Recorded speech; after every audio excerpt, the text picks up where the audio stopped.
নমস্কাৰ, আপোনাক সকলোকে স্বাগতম জনাইছোঁ অসম ফিউচাৰ ইউটিউব চেনেল। আশা কৰোঁ আপোনালোকৰ সকলোৰে খবৰ ভাল।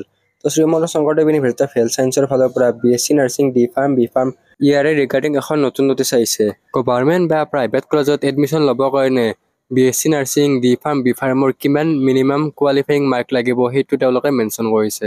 তো এই ভিডিঅ'টোত ইয়াৰ ওপৰতে আলোচনা কৰিম। যদি আপোনালোকৰ চেনেলটো প্ৰথমবাৰৰ বাবে আহিছে তেন্তে ছাবস্ক্ৰাইব কৰি কাষত থকা বেল আইকনটো অন কৰি থৈ দিব আৰু এই ভিডিঅ'টো আপোনালোকৰ বন্ধুবৰ্গৰ সৈতে শ্বেয়াৰ কৰি দিব। এই নটিচখন জাৰি কৰিছে Srimanta Sankardev university of health science, যিখন গুৱাহাটীত অৱস্থিত। তো এই নটিচখন 2 আগষ্ট তাৰিখে জাৰি কৰিছে। Educational notice percentile of entrance examination 2024 SSUHS is pleased to notify the following minimum eligibility percentile and corresponding marks in the entrance examination for admission into courses of BSc Nursing B Farm.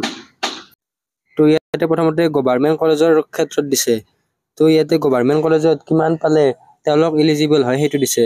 তো এইখিনি mark পোৱা মানে ইয়াতে যিখিনি mark mention কৰিছে সেই মাৰ্কখিনি পোৱা মানে চিট পোৱা নহয়, আপোনালোকে গভৰ্ণমেণ্টৰ কাৰণে ইলিজিবলে হয়।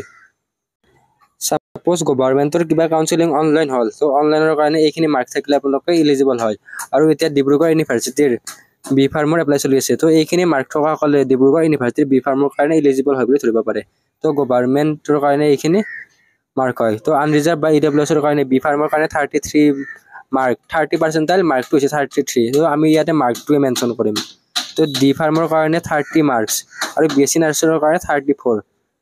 নেক্সট SC ST OBCৰ কাৰণে হৈছে বি ফাৰ্মৰ কাৰণে 30 মাৰ্কছ, তাৰপিছত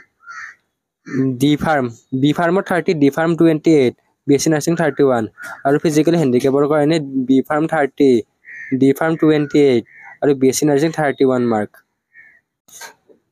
নেক্সট প্ৰাইভেটৰ কাৰণে দিছে। তো প্ৰাইভেটৰ কাৰণে দুটা দিছে, এটা 50% management quota seats in private institute. তো মেনেজমেণ্ট কোটা আৰু ৰেষ্ট কোটাটো আপোনালোকে কি চাই ল'ব। তো ইয়াতে জেনেৰেল EWSৰ কাৰণে বি ফাৰ্মৰ কাৰণে 30 মাৰ্ক পাব লাগিব, ডি ফাৰ্মৰ কাৰণে 28 আৰু BSc নাৰ্ছিঙৰ কাৰণে 31 আৰু SC ST OBC কাৰণে বি ফাৰ্মৰ কাৰণে 30 মাৰ্ক, ডি ফাৰ্মৰ কাৰণে 27 মাৰ্ক আৰু BSc নাৰ্ছিঙৰ কাৰণে 31 মাৰ্ক আৰু ফিজিকেলি হেণ্ডিকেপৰ কাৰণে বি ফাৰ্মৰ 29, ডি ফাৰ্মৰ 26 আৰু BSc নাৰ্ছিঙৰ 29 মাৰ্ক। তো নেক্সট থাৰ্ড নম্বৰ পইণ্টটো হৈছে for the rest of seats of private institute. তো এইটো এটা মেনেজমেণ্ট কোটা আৰু ৰেষ্ট কোটাখিনি আপোনালোকে চাই ল'ব।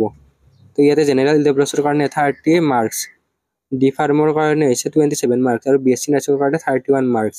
SC ST OBCৰ কাৰণে বি ফাৰ্ম বেচেলাৰ ইন ফাৰ্মাচীত 29 মাৰ্ক, তাৰপিছত ডি ফাৰ্মত 26 মাৰ্ক আৰু BSc নাৰ্ছিঙত 29 মাৰ্ক আৰু দিব্যাংগৰ কাৰণে বি ফাৰ্মত 29, ডি ফাৰ্ম 26 আৰু BSc নাৰ্ছিঙত 29।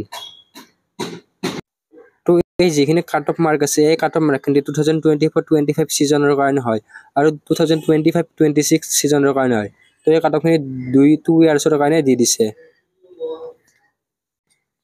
তো ইয়াৰে কাট অফ মাৰ্কটো কম নকৰিব। তো এইখিনি মাৰ্কৰ ওপৰত থকা ষ্টুডেণ্টে প্ৰাইভেট কলেজত এডমিশ্যন ল'ব পাৰিব।